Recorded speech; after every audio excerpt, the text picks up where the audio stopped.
the QR codes that are placed on your places. So please do check in, download, or go into it and take part in our questionnaire, please.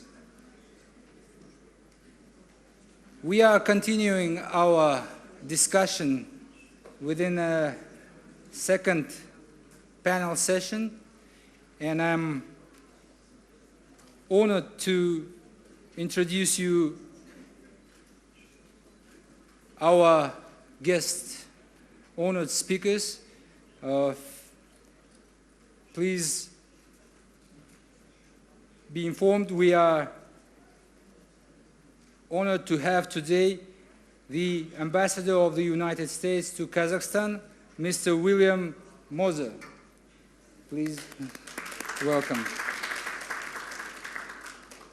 Please also welcome Managing Director of Pimandu Corporation, Datuk Kristan.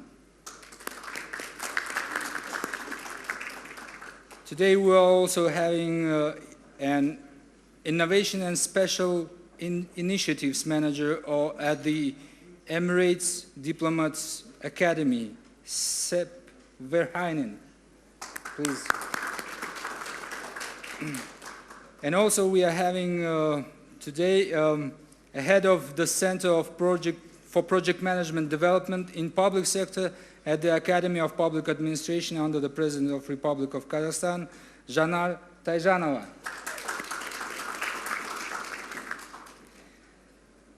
So we were talking about transformational leadership in a changing world. This is a very topical issue, and we are all, as a global village, trying to find out what are the main challenges, how can we create new type of leaders, what is transformational leadership, how can we transform the environment, and many other questions are raised today. So I would like to give a floor to His Excellency, Mr. William Moser. Please. Okay. Thank you very much for inviting me today, and I want to I'm very grateful to be here with the other members of this panel. I want to tell everyone that I have had somewhat of an unusual career as a diplomat, and even though I was ambassador from 2011 to 2015 in Moldova, most of my time in the American Foreign Service has been in management positions. Now, one reason why I was actually very anxious to talk to this forum on transformational leadership is that I had the wonderful opportunity to supervise two large organizations within the Department of State. From 2006 to 2011, I was our Director for Logistics Management. And what logistics management does is they are the people that make everything in the world work for us, because they move all of our things that we need from the United States and from other countries and move them all around the world. It does everything from move the personal effects for individuals, their household effects, to moving the supplies for the embassies, and then also the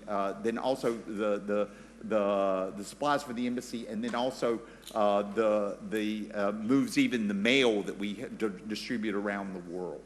Another aspect of that is also the part of the State Department that has our central procurement activity, which is around $7 to $8 billion a year in procurements. And then it also has a corporate computer system that manages all these activities. Now, that organization has 725 employees. Now, and this is the reason, and then the other job that I had, and the job that I had just before coming as ambassador to Moldova, was director of our overseas building operations. And that organization has 1,500 employees spread around the world. We have employees that work directly for I was the deputy director and acting director of this organization, and we have employees essentially on every place where we have a diplomatic mission, which is essentially all over the world. Now, the reason why I'm so passionate about these questions about transformational leadership, because they are things that I feel that I have lived. And I want to say very clearly that the longer I spend as a manager at a very, very high level where you're managing hundreds of employees, I realize that your job is to set direction for the organization and inspire and coordinate the efforts of your team. You know, the biggest mistake that new managers make, and many of you in this room I know are already lower level managers or will be, and I want to tell you the biggest mistake that you make is trying to do your old job. When you try to do the things that you were really good at, and the reason maybe you got promoted into your position, you're taking away the opportunity of your subordinate from doing the job that he or she is supposed to do. Because your job is different now. You're not the doer. You're the person supposed to be guiding the doers in order so that they can do theirs. And I would say that's the biggest mistake that they make. But I want to say that the things that you can do to make that work better.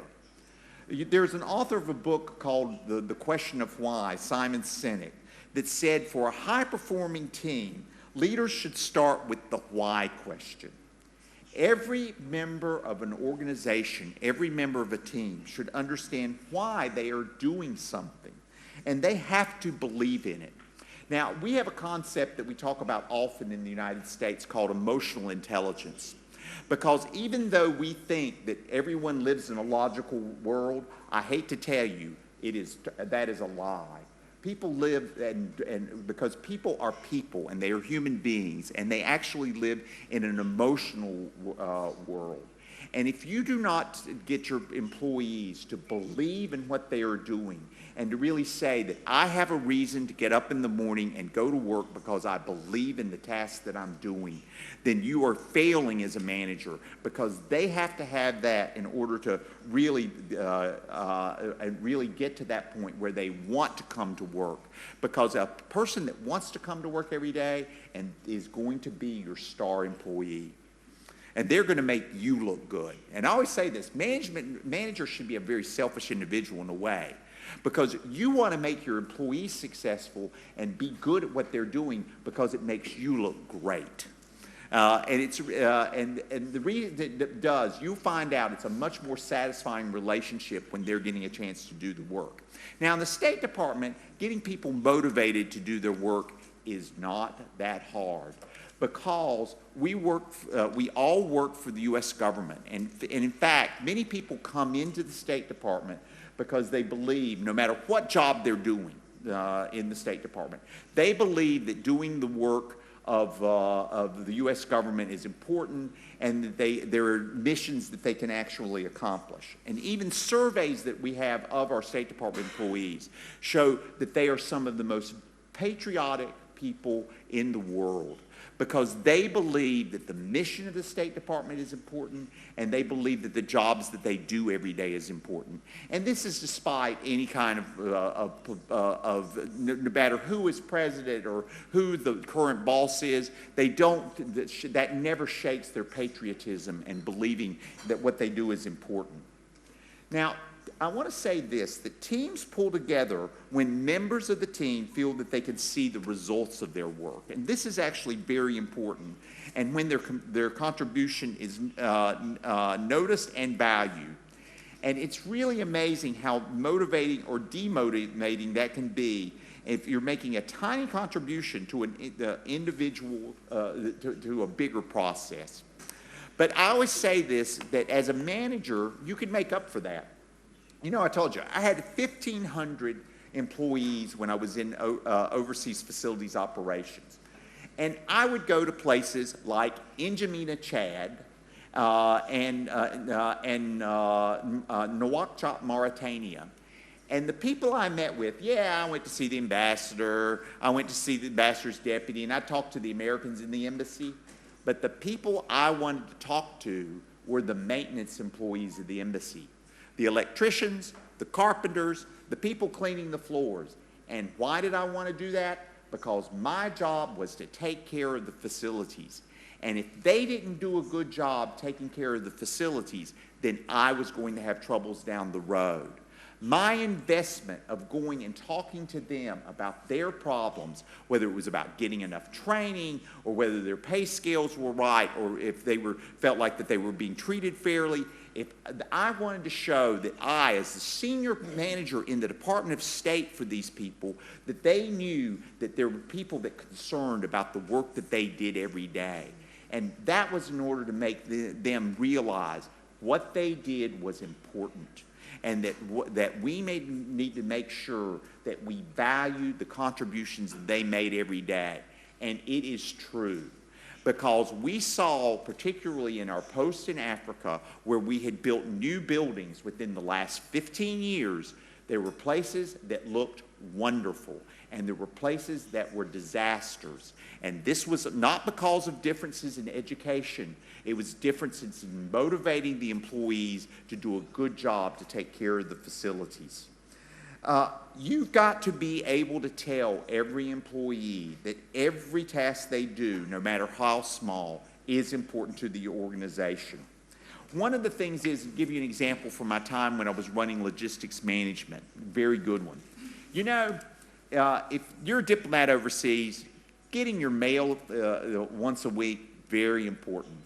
Because if you don't get that, the mail, when the old days you used to not know what your bills were before the internet and you had internet billing.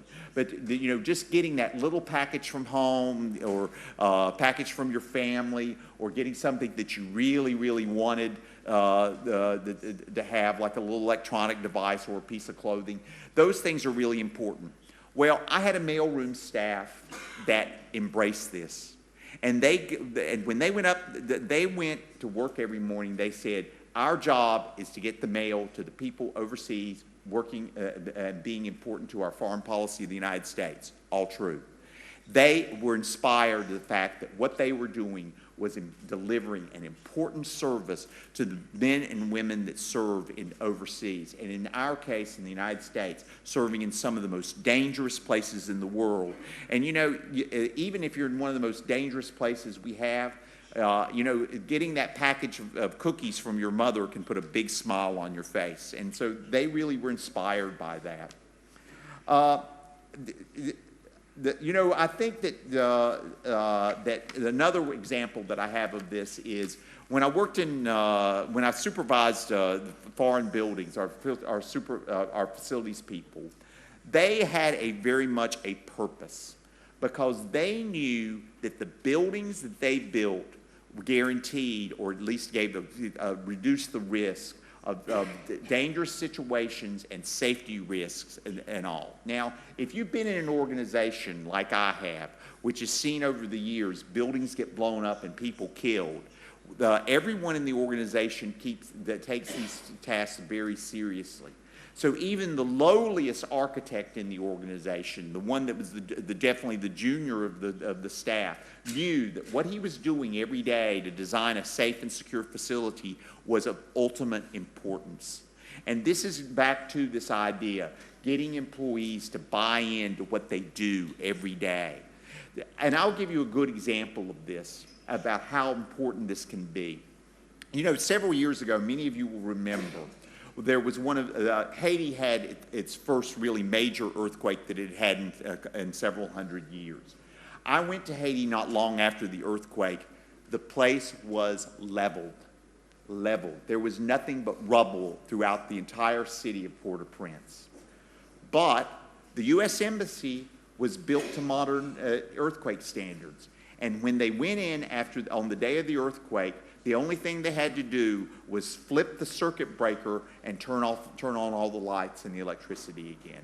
Because the building was built by the people that build foreign buildings to the right standards, to the right specifications. And those people were, of course, beaming with pride when they knew in one of the most stressful situations in an earthquake how the building had performed. So this is what I'm talking about. It doesn't matter who, to use an Americanism, it doesn't matter how low you are in the food chain. The things you do are essential to making sure that the whole thing works together. Then another thing that I wanted to mention is something that managers, it's kind of like the new lingo, where you got to make it okay for people to take risks. True. I fully believe this, but it's something people very, very rarely do. And this goes back to the problem about being the manager that wants to control everything. If you want to control everything, you're never going to allow your people to take risks. And this is where you've made your mistake. This goes back to this original mistake I talked about being a manager. You know, you can't do everybody's job. And one of the things I was very fortunate about, I always told people when I went into foreign buildings, you know what? I am a foreign service officer. The best thing I could say about myself is that I'm a diplomat. I am not an architect. I am not an engineer. And the things that my guys did every day to do the important work they did, I don't really know anything about. But what my job is to do is to make them want to do their jobs and give them the space to do it. So one of the things, to give you an example, one of my goals was that I could see through business process analysis that one of the things that we did routinely, which is called due diligence. I know this is a little technical, but we do due diligence on pieces of property to see how long it will, to see the things that we're going to need in order to build a new building. Well, I told my team that works on this, and it's a whole cross-functional team of architects and engineers, civil engineers and structural engineers and geotechnical ones that do actual soil samples and these things. There's people of all different disciplines. I said, we're taking a year to do this process now. Why don't you try to do it in 6 months? I didn't tell them how to do it. I didn't tell them what they could do, but I said, look, do some process mapping of what you're doing now, figure out where the time is being taken in all these processes, then let's see what you can do. You know, and a couple months later, they came back and told me, well, we think we can cut this down to 6 months, and we can do it. But like I say, I wasn't going to micromanage them, and I wasn't going to tell them how to get there, but I was going to give them the space to do it. Now, one thing that was clear in this, and this is something that's talked about a lot. You have to be willing to let employees fail. And you have to give them that safe space to say is, I know if you're working on this goal and it didn't work out, that you at least tried and that you were really doing everything you could to get there. Now come back and talk to me, and maybe we can think about the reasons why there was this failure, and maybe we can work through those, and the next time we revisit it, it can be successful. But you got to let them you've got to tell them in the very beginning, you got to have space to make mistakes, and you got to have space to fail. Innovation in any organization only happens if you let people have the ability to make mistakes. And you're not jumping up and down and saying that calling someone stupid or that they made a mistake. You're saying, well, you tried. Let's try to see if we can do it another time and do it better. And try to give that support. Because if you don't allow for that, people are never going to come to you with their best ideas and really make it successful.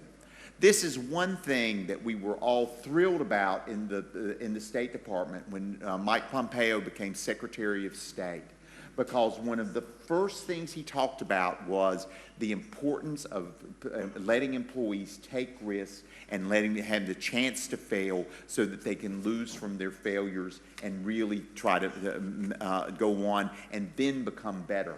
It's the key to the innovation economy. It's the key to improving business processes. It's really the only way you're going to improve how work gets done. One final note, and it kind of repeats what I've said before, and do not micromanage. Give people goals. Let them come up with their own ideas. Let them be the success that you want them to be.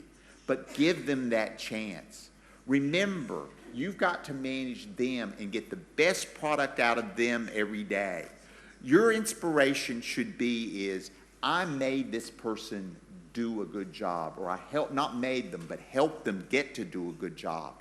And it's not compulsion, it's giving them the inspirational the background, the inspiration, and the atmosphere where they know what they do will be considered important, and that they can take pride in their own achievements. And then you, as a manager, you'll be a big hit. So thank you.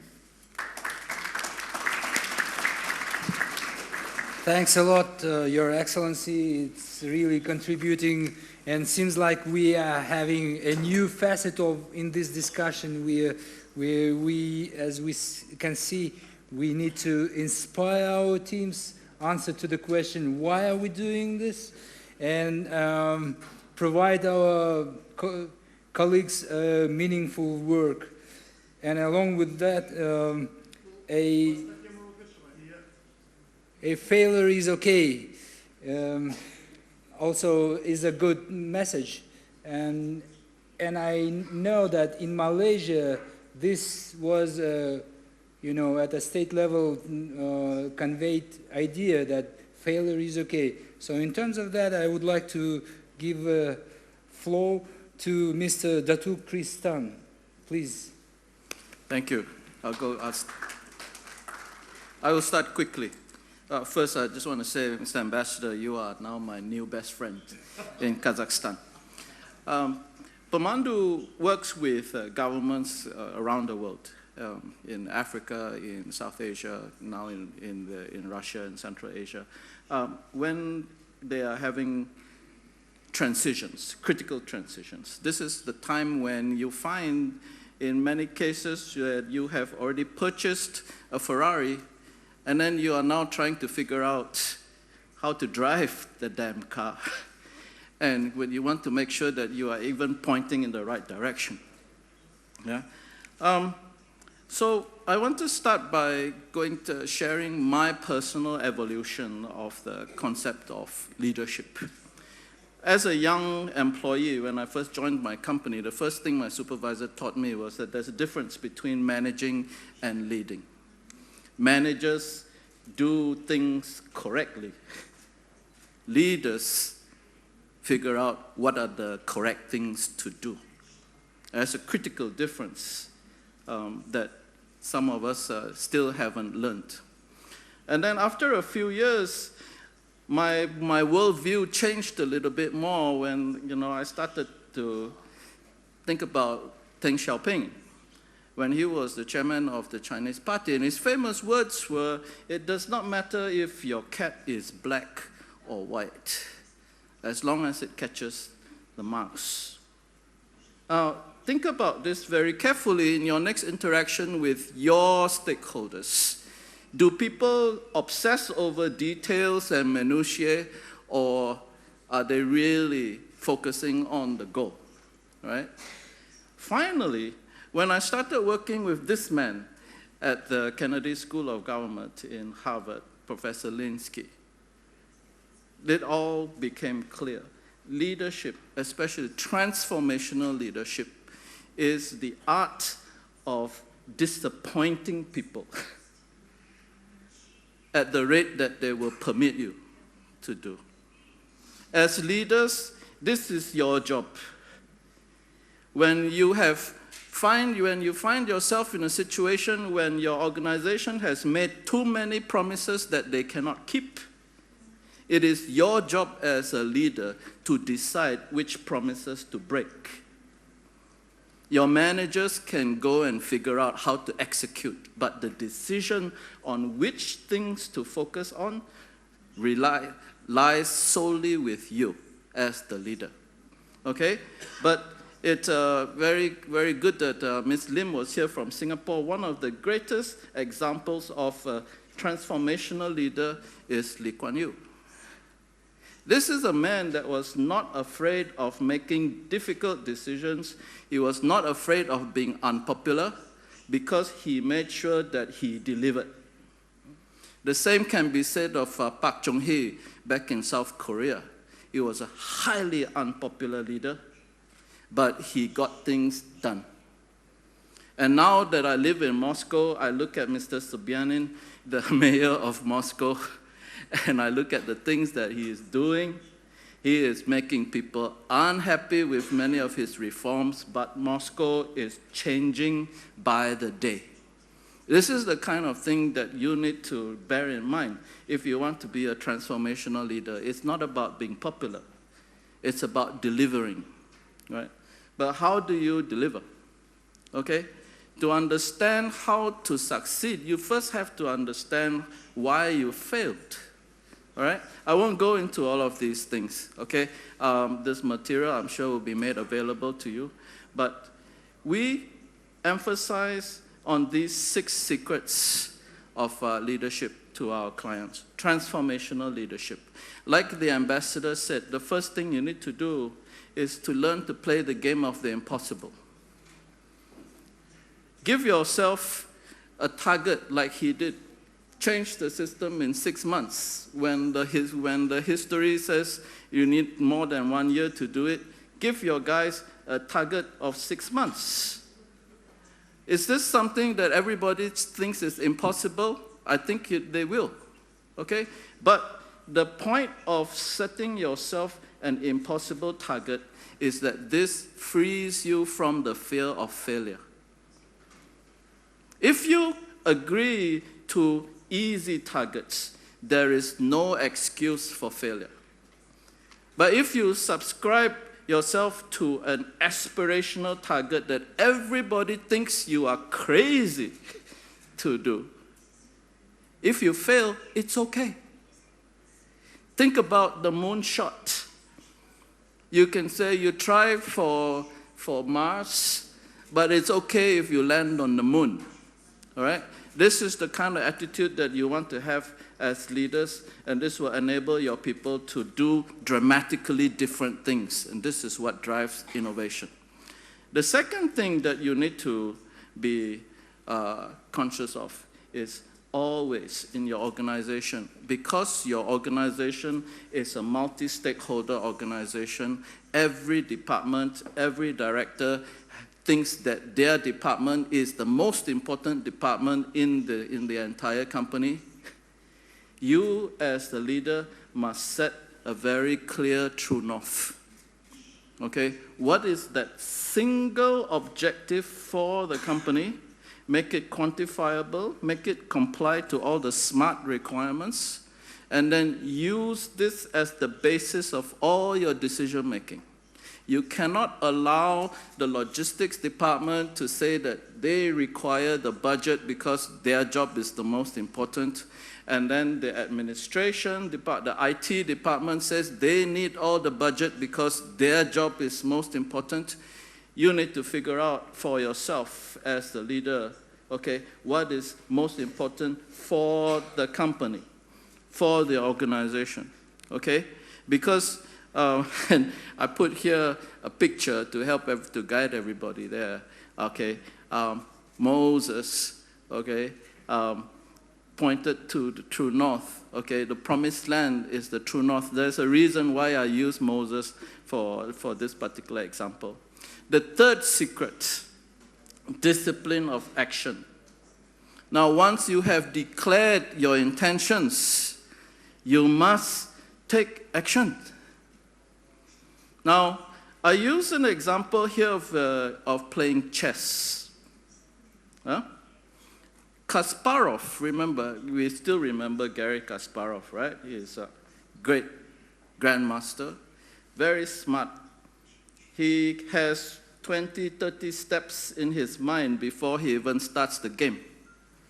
But sometimes I bet you I could beat him. I'm a terrible chess player, but I bet you I can beat him sometimes. You know why? His grand plan is only as good as my first move. If I do not move according to his expectation, his plan is totally out. He must adjust. So why do I share this with you, ladies and gentlemen? Because I know that many of you spend a lot of time trying to create perfect plans. You have a proposal, you have an idea, but you dare not move because you are not quite so sure whether this is the correct thing to do. But ladies and gentlemen, I tell you, you will never know whether it's correct or wrong unless you actually move. Okay? So it's like playing the chess game. Make the first move, see how your opponent responds, and then create the rest of your plan. Okay? Too much of you spend too much time delaying action because you're in this phenomenon called analysis paralysis. Yeah? So as a transformational leader, get action going quickly because you need data to know whether you are going in the right direction. And you can only collect data if some action has been taken. Okay? Now, many of us, the previous speakers spoke about the issue of leadership and trying not to do, your old job and so on and so forth. Again, Mr. Ambassador, you mentioned that. But, and Ms. Lim from Session 1 from Singapore, she talked about leaders, needing to manage from the top down. Okay? I have a slightly different view on this one. This leadership behavior is totally situational. Okay? You have to understand that the process of any transformation goes through several phases. The initial orientation phase is when everybody is going confused about where are we going? Are we doing the right thing? Yes or no? Okay?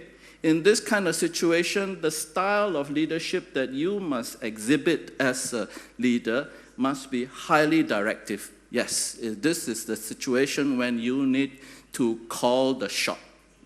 Okay? No democracy, please, at the beginning of the journey. As the journey progresses and as people get used to the idea of the change and as more of your employees subscribe to the validity of the transformation, you can start to let go as you identify new leaders that can take your job. Okay? Because this allows you to free up your own personal bandwidth to take on more things. Stop micromanaging. But you need to know when is the correct time to stop micromanaging. Okay? Now, the reason for this is, I took out my other picture of Moses. Okay? In my longer presentations, I spent some time talking to people about situational leadership in context of Exodus. Okay? Now, Moses, it was the feature of Exodus. It was about leading the people out of Egypt to the promised land. The Christian book and the Muslim book have the same, we talk about the same thing. But I ask people to remember that Moses actually got it wrong. He led the people out of Egypt and he promptly got lost in the desert for 40 years. Okay? But as a transformational leader, he did the most important thing, which was to get the journey started. Okay? Now imagine if Moses had formed a committee. Every representative from every group, please meet at my house. Let's discuss how shall we move? Which direction should we go? On which day should we start our journey? That committee will still be meeting today. Okay?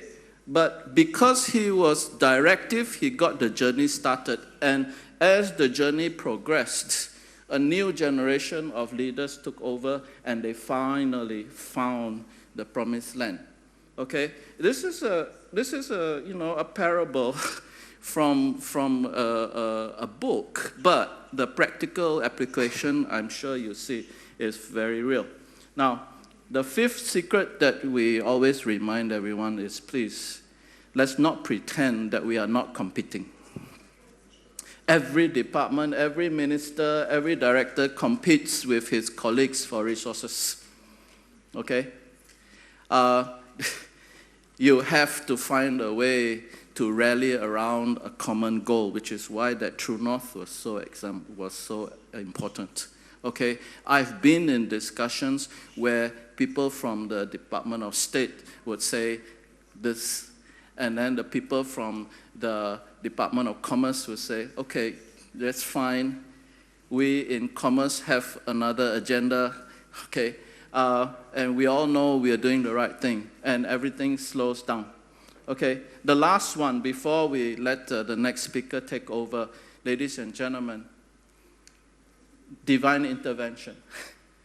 We are here at the Astana Economic Forum. We are all wearing nice suits and fancy badges, but still, you have no control over what happens. Okay? As human beings, you have limited control. I don't want to say no control. You have very little control over what happens. So what you should do in response is to acknowledge that things will fail at the worst times. And if you acknowledge that Murphy's Law is still valid, then you must do what? Scenario planning. You got to have plan B and C and D. But if you are not collecting data, if you are not practicing the discipline of execution that I mentioned before, you will not know when you need to trigger plan B. You will drive along this road in your Ferrari thinking that you're heading to Astana and end up in Almaty before you know it. Okay? So the discipline of action, setting your direction up front, and then having backup plans in case there's an accident on the highway, all right, is very important for you to do. The second experiential truth we want to share with you is that life is a continuous reduction of options. If you take action today, I think we spoke about this at the plenary yesterday. Somebody mentioned this. The premium, if you take action today, the premium is exponentially higher than if you wait until tomorrow. And that is absolutely right, because the option that you have today may no longer be available tomorrow. Because time, ladies and gentlemen, remind yourself, time is not defined by days or hours or minutes. Time is defined as a continuum in which events take place one after another. Time is about action, okay? 10:30 is one event. 10:31 is another event. These are all about actions. So if you do all these things, we tell our friends, okay, you should be able to get your organization oriented, okay, into where you want to go. But this is just the internal side. The technical piece is a little bit more complex, but this is not what we are here to talk about, okay? Once you've decided what to do, the actions, the details, this is part of the discipline of action. Who does what at what time? Who is required to write the letters? Who needs to sign the letters? When must those letters be delivered? All of these detailed, minute items form part of the entire action. Okay? So in order for you to know how to move, in order for you to not be surprised, okay, when things fail, you need to have those discussions up front, okay, to define those details. We do this through our methodology called the 8-step Big Fast Results methodology, which if any of you are interested, we can talk about it later. So in summary, if you do all these things, if you practice everything that I have spoken about earlier, what you achieve is this. Okay? Simple. All right? No masterpiece is painted in one stroke. It all begins with a vision, yes. But you also need to remember the most basic sketch. And you slowly fill in that sketch one stroke at a time. Then you start adding color and so on and so forth. So ultimately, transformation, getting a big result, ironically, is about making sure you execute a series of small actions consistently. All right? So once again, the message here for you is don't be obsessed with that big goal that you have. All right? You should be obsessed with it, yes, but don't forget that that goal is many years out in time. What is most important for you to do is to go back to your office and say, what must I do today? And then look at the result and then say, what do we do after this, and after this, and after this? So this is how you get the big, fast result. Thank you very much, ladies and gentlemen.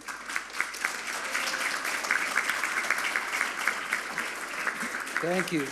Thank you indeed. It's really very interesting and very well presented information. And I think it also helped me to answer to the question, what sort of change in mind should happen in our leaders. And now I understood one clear message is that instead of fearing failure, we need to perceive certain circumstances as a data for adjusting our perfect plans. Exactly. Thank you. Thank you very much. And also let me move forward and provide a floor to Mr. Verheyen. Verheyen, Sepp, please.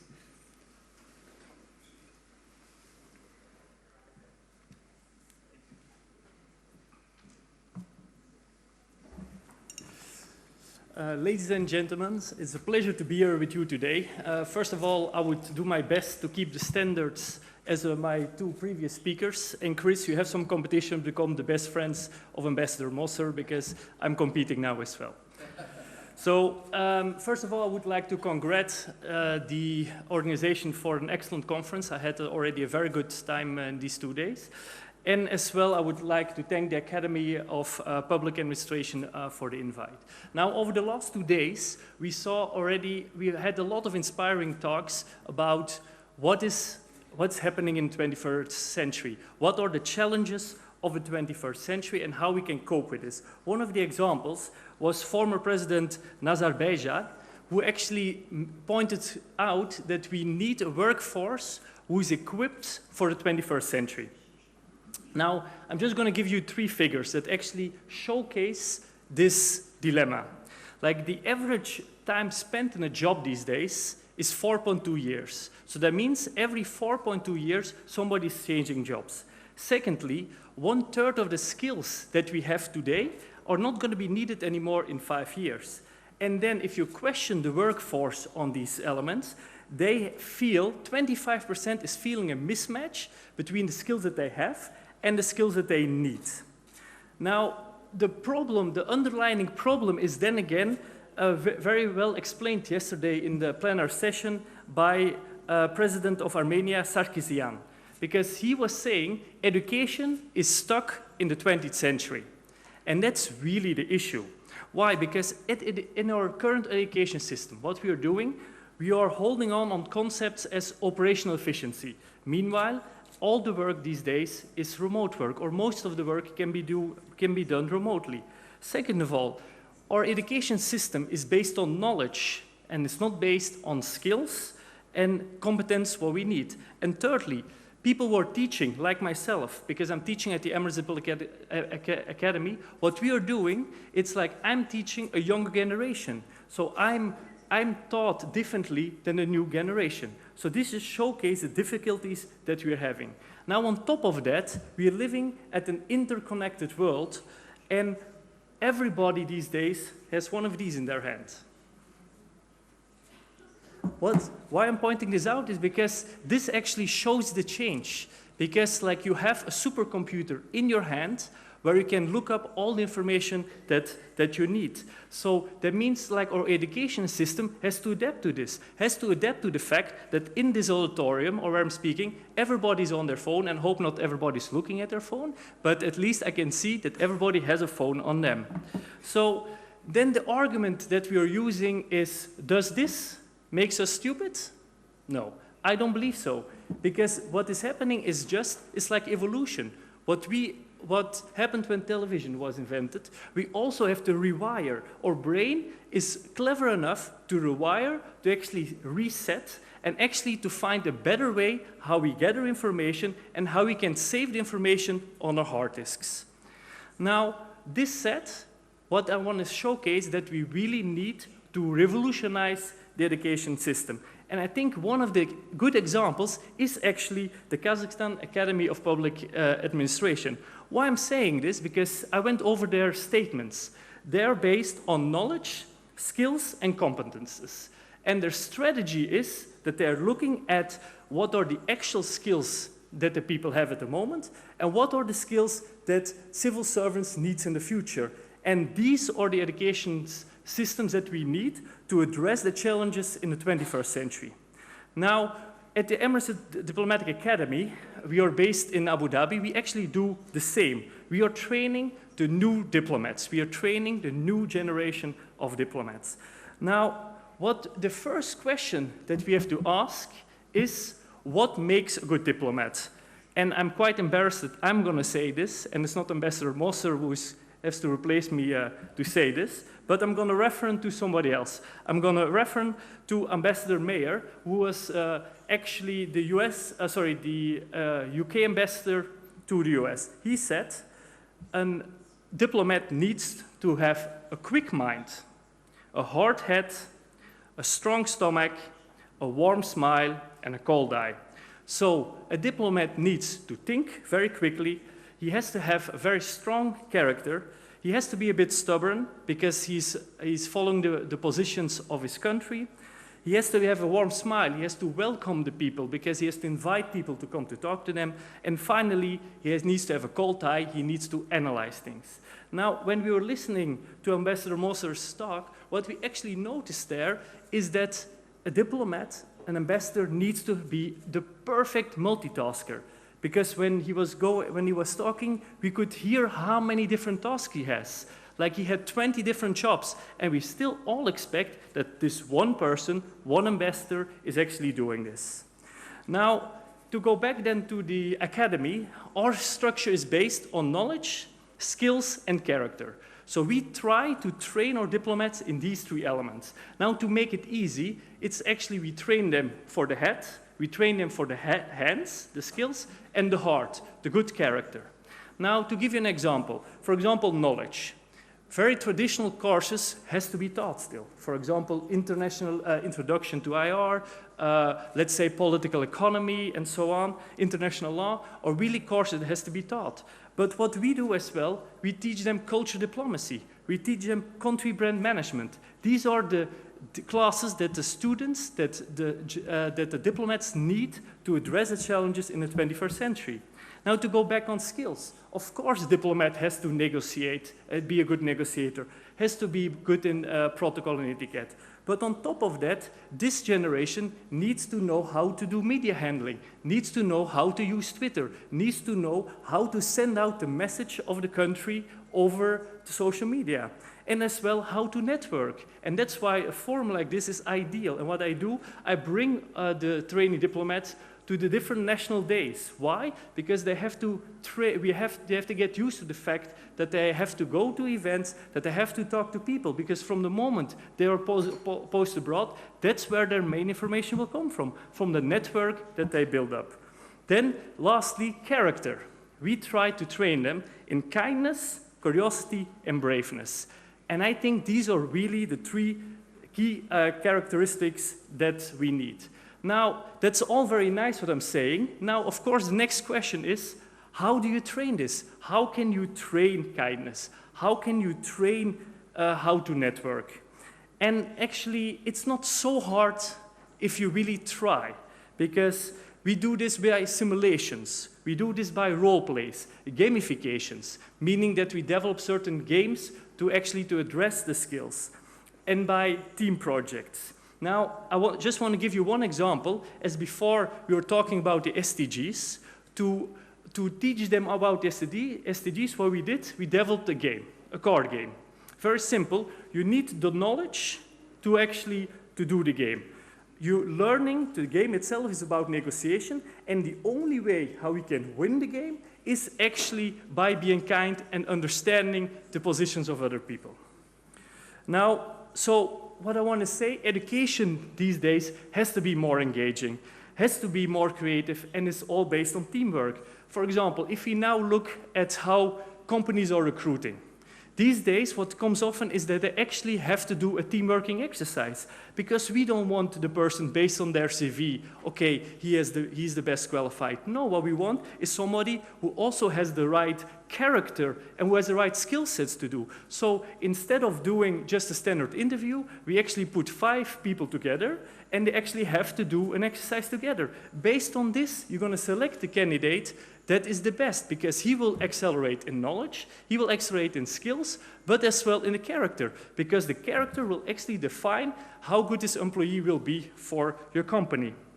Now, also what I want to say is, in the education system, we have to be open for change, meaning we have to let them experience AI, we have to let them experience what's an IoT, we have to experience in blockchain, because yes, for me as well, these concepts are really hard, but I know that the next generation, they're going to be standard for this. It's going to be the same as for us, the internet will be for them blockchain technology, for example.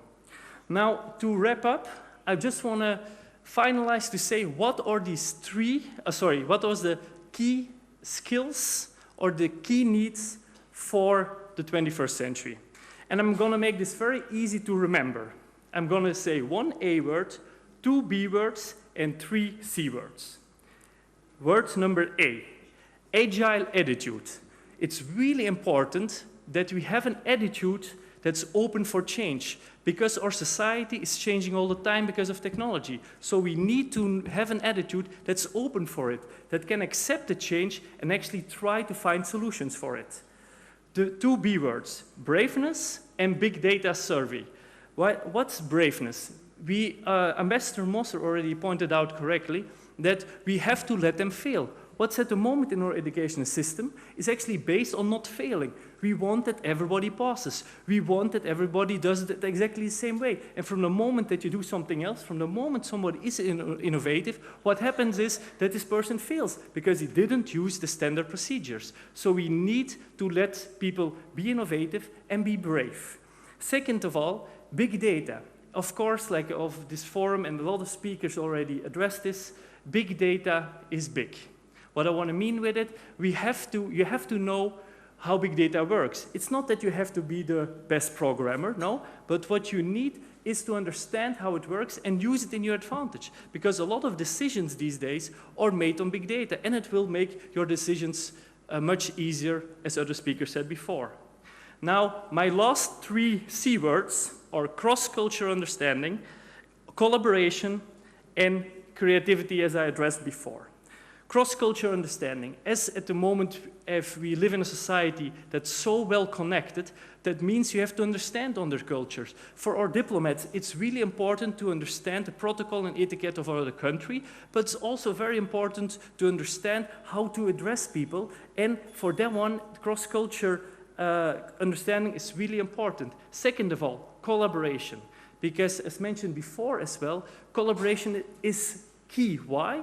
Because only by sharing knowledge, you can create new knowledge. If I would be here not sharing my knowledge, means that you would not have the possibility to learn from that perspective. So it's really important to collaborate also because of the agile society, meaning that a lot of workplaces are all over the place. That means that you have to be collaborative because you're still working in a team. And lastly, I chose creativity and curiosity at the same time. Why? Because I couldn't choose, to be honest. And second of all, is because they actually go hand in hand. A person can only be creative because he was curious to find out what was the answer. If I wasn't curious, that means I would never become to a creative solution. Now, I would end with saying that I hope that you enjoyed this talk. I hope as well that you use this supercomputer only to look up additional information and not to look up something else. Thank you very much.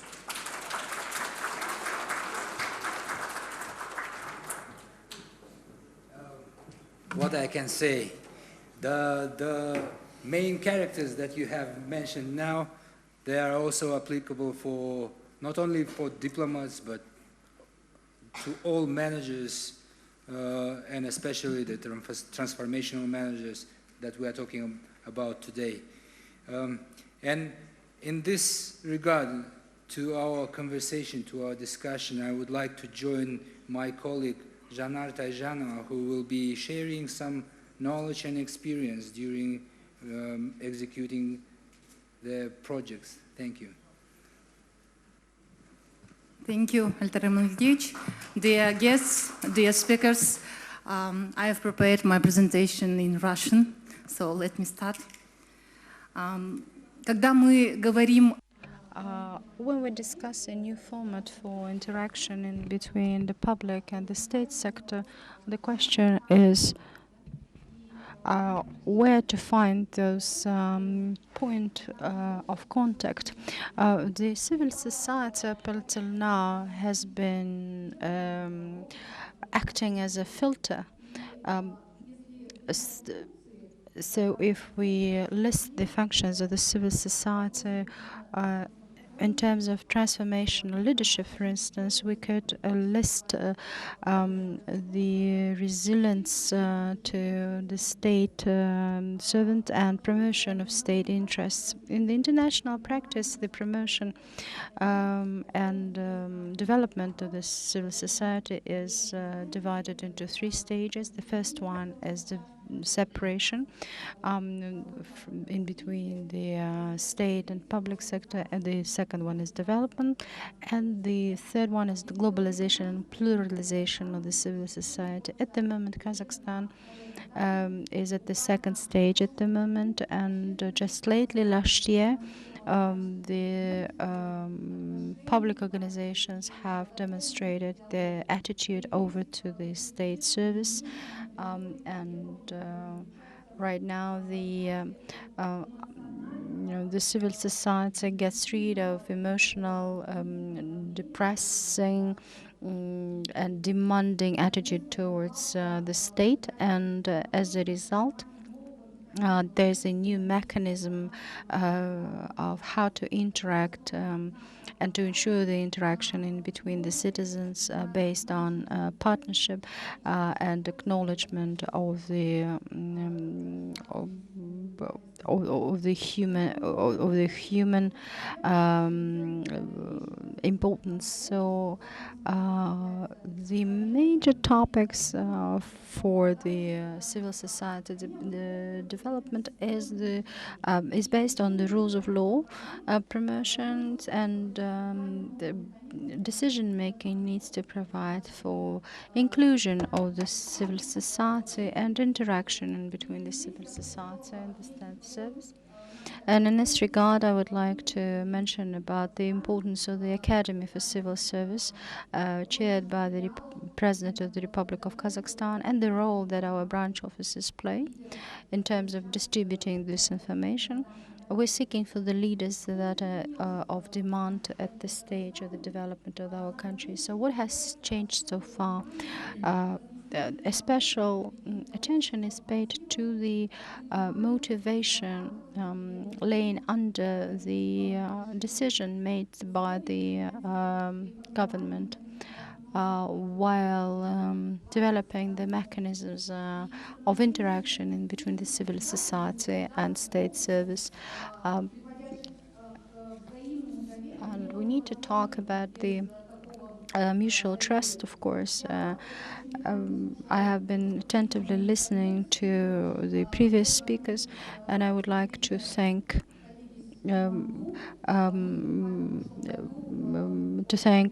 Mr. Datuk Kristan. Lately, last year, we have partnered with Pimandu, and we had a chance to get acquainted with Big Fast Results methodology, and this approach is actually something that works, and the project management system that has been successfully used for state service is simply amazing. So my applause for that to you.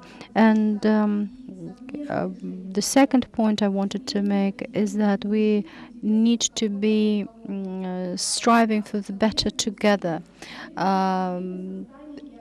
We need to also to create special monitoring groups purposed at anti-corruption activities, and one more favorable factor is a dialogue in between the civil society and the state structures.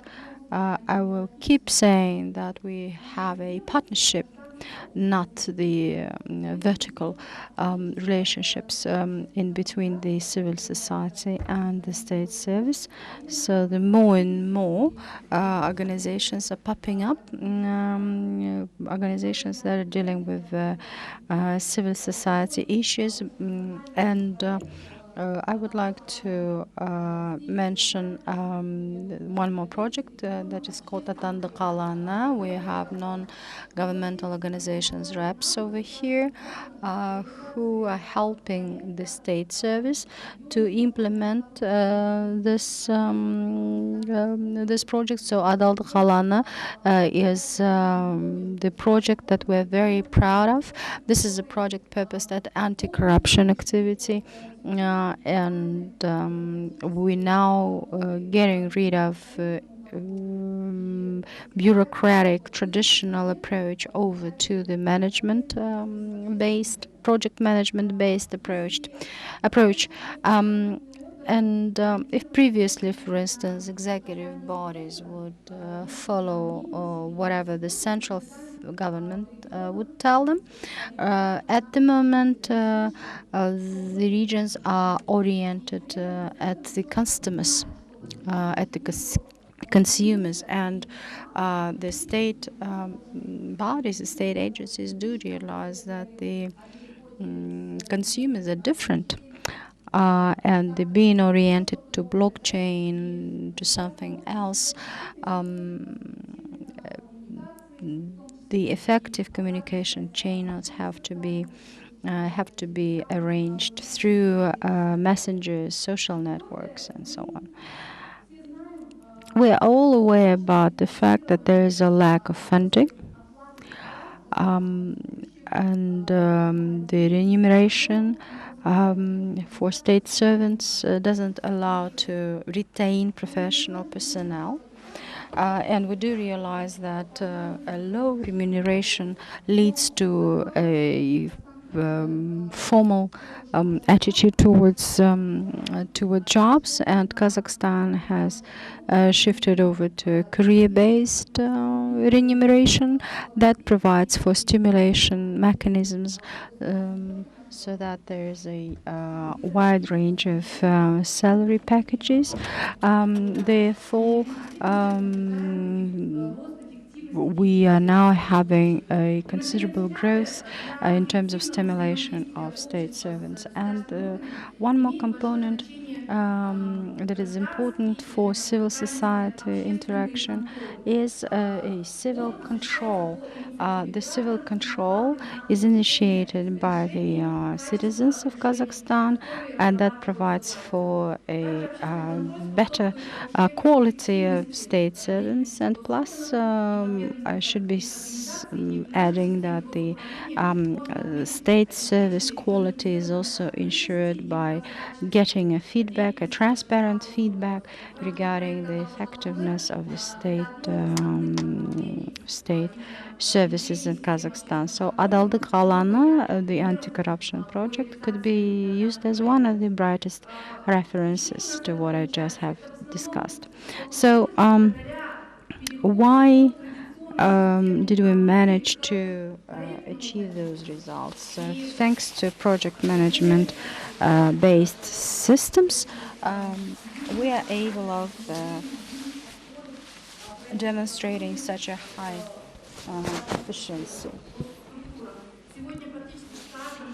And almost each and every central and regional branch offices of the agency or the academy have the special courses arranged for professionals who would like to learn more about the following how to achieve the set of goals and how to personalize the responsibility. Again, the responsibility of those leaders whom we have been discussing so far. And in my opinion, I think that those are the key targets and the key triggers for the state service overall.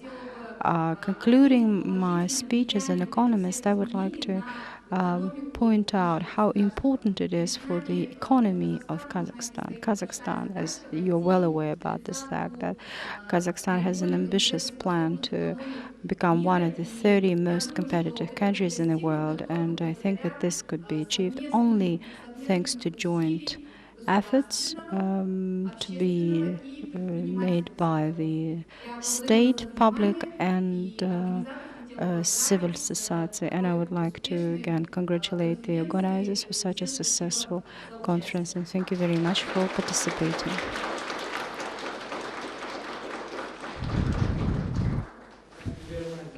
It's really nice to hear that in Kazakhstan the state bodies are in practice doing something differently, and I'm really pleased to hear that the academy has become to some extent a think tank for the public bodies. And what I have to say that project management requires stakeholders taking into account the stakeholders' opinions.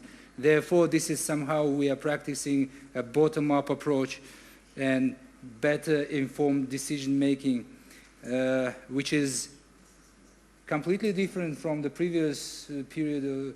Therefore, we can, observe a progress. Thank you again. And before we continue our discussion, I would like to say that we are also wanted to engage you, my dear friends, into this discussion. We have prepared a couple of questions for you, and we are glad to see that you also contributing with providing your opinion. And so on the question, what is more useful to the formation of new leadership culture in government agencies, I would say the 19, it's not percentage, okay, the most of you have answered that the presence of proven leadership. Is there, can we see the whole answer? No? The whole answer was the presence of proven leadership. Okay, that's good option. Let's go to the next question. In your opinion, what qualities are not enough in modern Kazakh civil servants? And let's have a look. So the most questions were initiative and focus on citizens, right? And green one, oh, what was it? Yeah, independence. Okay, that might be true, and I think we are currently working on that. Thank you. Let's go for next question. And what kind of leaders would you like to see at your work? So most of you answered leaders seeking to create teams, probably, yeah? Teams interaction, engaging people. So I have to say thank you for your opinions, thank you for your answers. This information also will be, revised and rethought by us. And I have, before we close this fruitful discussion, I have to say that it was really useful and interesting exchange of opinions.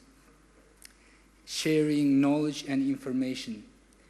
And I believe each of you and all of us have a lot of takeaways from this discussion, and will be continuing thinking of what is transformational leadership, how can we change ourselves, how can we do this world better. Let's thank again our speakers and organizers, and you as well. Thank you. And finally, let me wish all of you success and prosperity. Thank you.